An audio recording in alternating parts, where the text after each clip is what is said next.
Hello students, today's topic is peptic ulcer. What is peptic ulcer?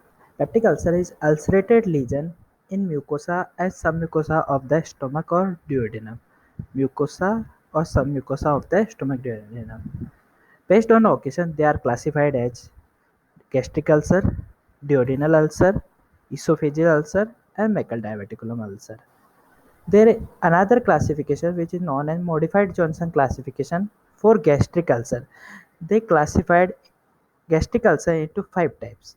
The type first is along the laser curvature at incisura angularis, which is type 1 ulcer, which is most common. Type 2 ulcer is duodenal and gastric ulcer. Type 3 is pre-pyloric ulcer. Type 4 ulcer is juxtaesophageal ulcer, which is along the laser curvature close to the esophagogastric junction. Type 5 is NSAID-induced ulcer, which can occur anywhere in the stomach. What is pathogenesis of peptic ulcer? The protective factors and the aggressive factor or damaging factor. Protective factor are mucosal layer. This is first line of defense which coat and lines the stomach. Bicarbonate neutralize acid and prostaglandin it increases blood supply or blood flow which stimulate mucus and bicarbonate production. Damaging factors. These are hydrochloric acids, pepsins, alcohol smokings, duodenal reflux of bile, ischemia hypoxia will lead to stress ulcer, H. pylori infection, NSAIDs, and Zollinger ulcer syndrome, which is also known as gastrinoma. Uh, Now H. pylori infection. H. pylori infection is a H. pylori is a spiral or helical gram-negative rod with 4 to 6 flagella that reside in gastric type epithelium within or beneath the mucus layer. This location protects the bacteria from acids and antibiotics. The H. pylori is a potent producer of urease, which is capable of splitting urea into ammonia and bicarbonate, creating an alkaline microenvironment in setting of an acetic acid milieu. The H. pylori orchids are microaerophilic, can live only in gastric epithelium. It is first described by or elucidated by Marshall and Warren in 1984. The mechanism by which H. pylori causing GI injury are induction of a local mucosal immune response, increased gastric level which causes resultant increase in acid secretion, production of toxin product that causes local tissue injury, gastric mucosal barrier. H. pylori causes disruption of gastric mucosal barrier by enzymes produced by this organism. The H. pylori also produces cytotoxin, Kage and Vak products, which causing gastritis, peptic ulceration, and cancer also. The non-steroidal NSAIDs, uh, which also increases the risk of peptic ulcer. NSAID decrease the mucosal defenses by suppression of prostaglandin synthesis in gastric and duodenal mucosa. Acid suppression is a mainstay of NSAIDs associated ulcer disease. The severe systemic disease, which causes stress ulcer. A breakdown of gastroduodenal mucosal barrier, often a result of severe physiological stress and splanchnic hypoperfusion, combined with gastric acid, may lead to ulceration and bleeding. The risk factor for stress ulcer is respiratory failure requiring mechanical ventilation more than 48 hours, coagulation or coagulopathy or anticoagulation, acute renal failure, hepatic failure, sepsis, hypertension. These all factors cause a decrease in BP. This is systemic blood pressure, which causes splanchnic hypoperfusion, which causes mucosal barrier breakdown of the mucosal barrier, which further lead to ulceration and bleeding. The two ulcer which is very important, Cushing ulcer which is associated with head injury and curling ulcer which is associated with exterior. These both are gastric ulcers. What is gastric? The gastric ulcer. The Gastric ulcer equal in both sexes, whereas duodenal ulcer more common in males. Gastric ulcer occur at the age of 50 to 60 years, whereas duodenal ulcer occur at 40 to 50 years of age. Pain usually occur just after meal in case of gastric ulcer. Pain usually does not wake a patient. It is associated by ingestion of food. Whereas in duodenal ulcer, pain occur 2 to 4 hour after meals. Pain wakes up patient early in the morning. Patient comes with history of uh, wake up early in the morning because of this hunger pain. Because every time stomach empty, it causes pain uh, or it aggravates the pain. Pain relieved by food intake. So, pain relief by food intake. The patient with duodenal ulcer comes with history of increase in weight or gain in weight. Whereas gastric ulcer patient, because pain is activated by ingestion of food, that's why patient give history of weight loss. There is risk of malignancy with gastric ulcer, whereas very little or no risk of malignancy with the duodenal ulcer. What is kissing ulcer? When ulcer occur both at anterior and posterior duodenal wall, it comes close to each other, which gives a shape of kissing. So they, that's why they known as kissing ulcer. Now diagnosis. How will you diagnose the case of peptic ulcer? We will go for routine blood examination, LFT, blood urea serum creatinine, and serum amyloid. Serum amyloid to rule out pancreatitis or pancreas, because which also the patient with pancreatitis gives the similar history like uh, peptic ulcer patient. The pain in the epigastric region which radiate to the back, the similar history comes with stomach ulcer patient. And a bright chest X-ray to rule out perforation. The another study is, or another investigation is upper gastrointestinal contrast study, which is also known as barium swallow or barium meal. There is a crater. So demonstration of the barium within the ulcer crater, which is usually round or oval, may or may not be surrounded by edema. So this is round oval border. So this is mostly a benign ulcer, because malignant ulcer which occur in the stomach sometimes, which give irregular margins, not have oval round margin, they have irregular margins. The double contrast study, 80 to 90% of ulcer crater can be detected by double contrast barium study or barium. Flexible upper endoscopy. This is most reliable method for diagnosis of gastric and duodenal ulcer. The sample tissue from the ulcer can also be taken to rule out malignancy and H. pylori infection.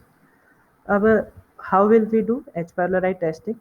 The non-invasive test is urea breath test. Usually, this test should be performed after 4 weeks of medical therapy or antibiotic therapy. The histopathological investigation is the gold standard. The stents which are used for H. pylori is JEMSA or Warden-Sterry stents. The serological test is the test of choice if endoscopy is not required. IgG or IgA ELISA test. This is serological test, which is if endoscopy is not available or not required. Treatment, medical management, eradication of H. pylori, proton pump inhibitor along with two antibiotics, clarithromycin plus amoxicillin or either clarithromycin plus metronidazole. Duration for 14 days. After 2 weeks of therapy, antibiotic therapy, proton pump should be continued. Ulcer healing to be checked after 8 to 12 weeks with endoscopy. Then proton pump inhibitor can be stopped. Other drugs which can be used for peptic ulcer is antacids, which is magnesium hydroxide, aluminum hydroxide, H2 receptor antagonist, proton pump inhibitor, and mucosal protective agents, which are bismuth and sucralfate. The surgical treatment related to duodenal ulcers complications. The duodenal ulcer complications are intractable or non-healing, bleeding, perforation, and obstruction. What will we do if there is non-healing duodenal ulcer? First, to rule out gastrinoma. If after a trial of 8 to 12 weeks of therapy, or if patient ulcer relapse after therapy has been discontinued, then we will go for surgery. The surgery we will do is parietal cell vagotomy or highly selective vagotomy. The next complication is bleeding. How will we diagnose endoscopically the bleeding inside the duodenum? We use Forest classification to rule to we use Forest classification the, to for endoscopic appearance of bleeding. Forest classification for endoscopic appearance of bleeding. The classification is bleeding vessel, active bleeding, or active spurting bleeding, which comes under first day classification. Active oozing, which comes under first BLICA. Non-bleeding vessels, which are comes under second day. Adherent clot, second BLE. Fat pigmented spot, second C, and clean based ulcer in third. A patient comes with Forest classification first A, first B, and second A. We will go for endoscopic control of the bleeding. How will we control endoscopic the bleeding? We inject a vasoconstrictor or glue, which is most commonly used method.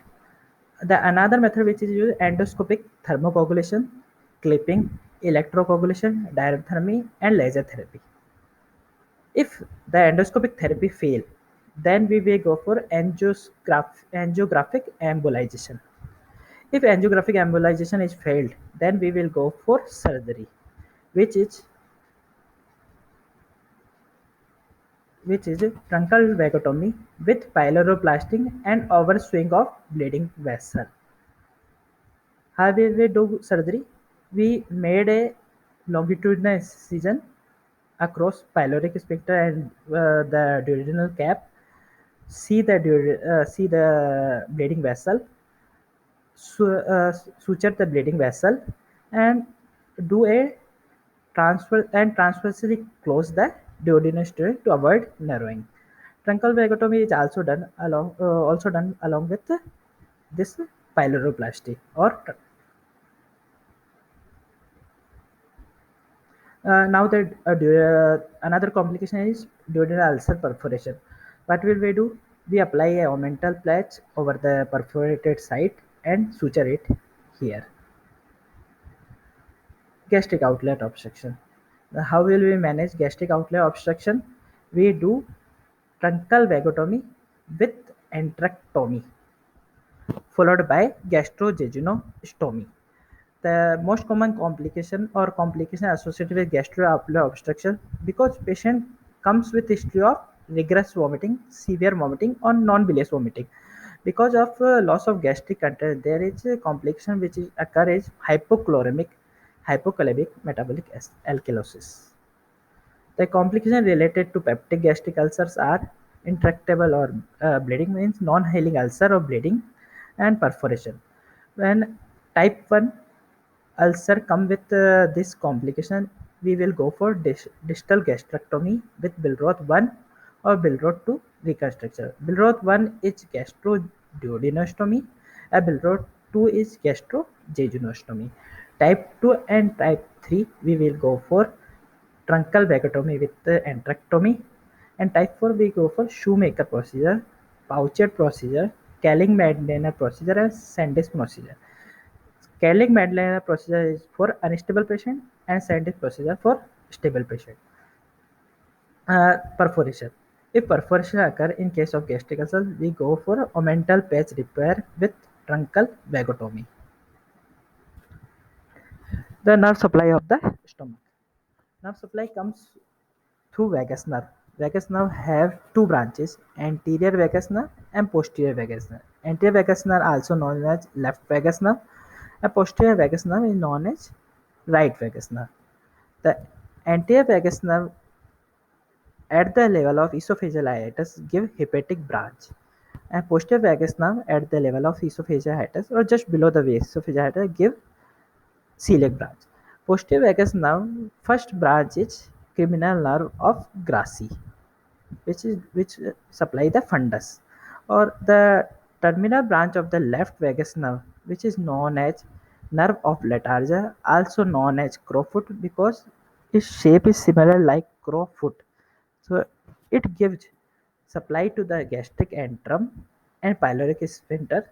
So the motility of the gastric antrum or opening and closing of the pyloric sphincter is controlled by left vagus nerve terminal branch, which is known as terminal nerve of Latarjet. What will we do in truncal vagotomy?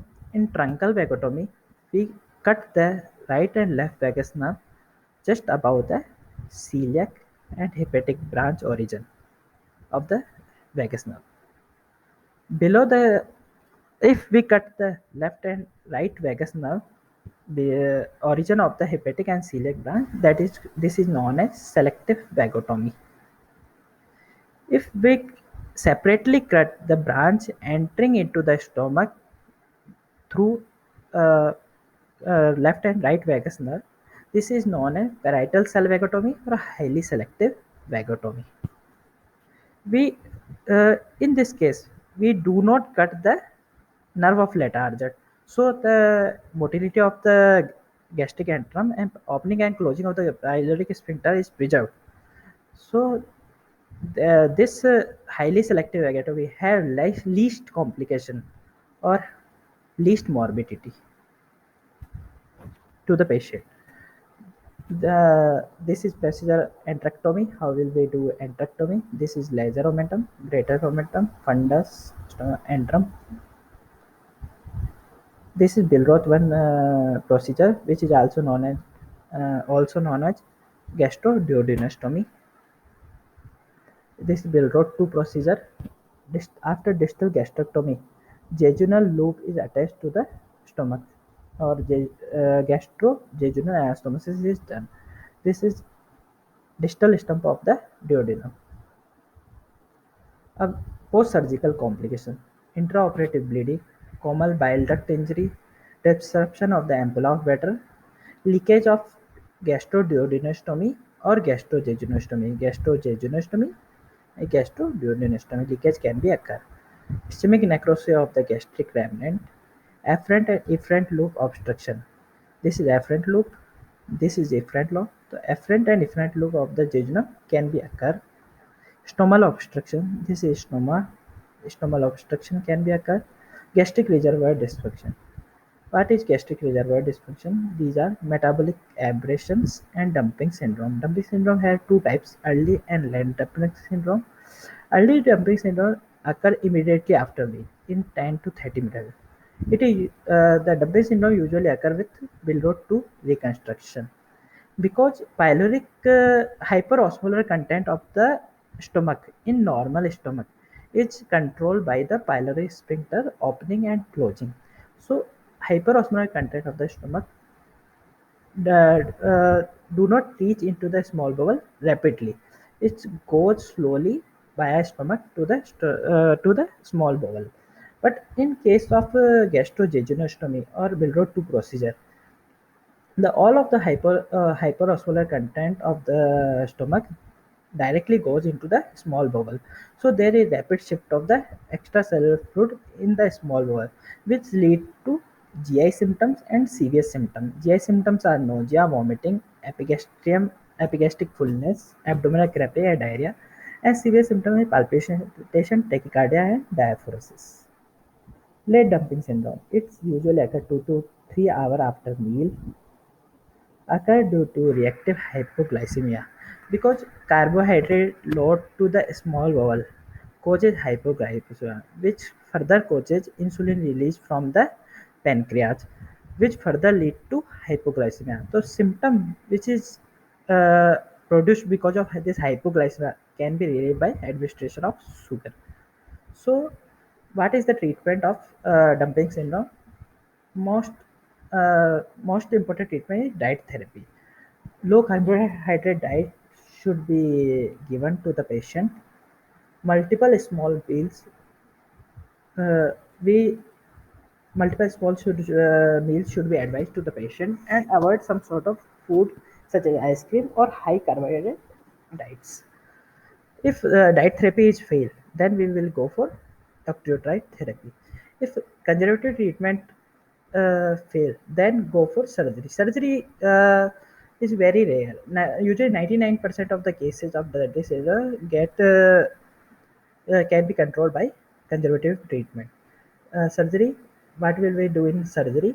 We convert the Billroth 2 procedure into Roux and Y gastrojejunostomy, or either we place a is- antiperistaltic loop at this point, at the level of gastrojejunal anastomosis. Antiperistaltic loop, what will this cause? This cause slow passage of the hyperosmolar content of the stomach into the small bowel, which decrease the dumping syndrome.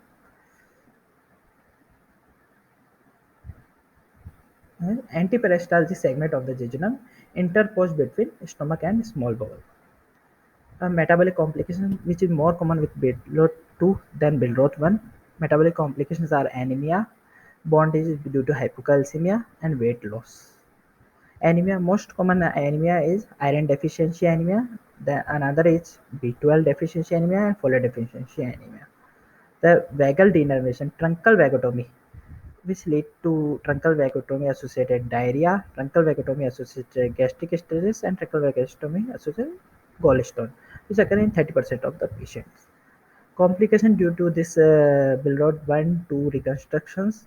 These are bile reflux gastritis, afferent and efferent lobe obstruction, jejunogastric intussusception, and Roux syndrome. This is done.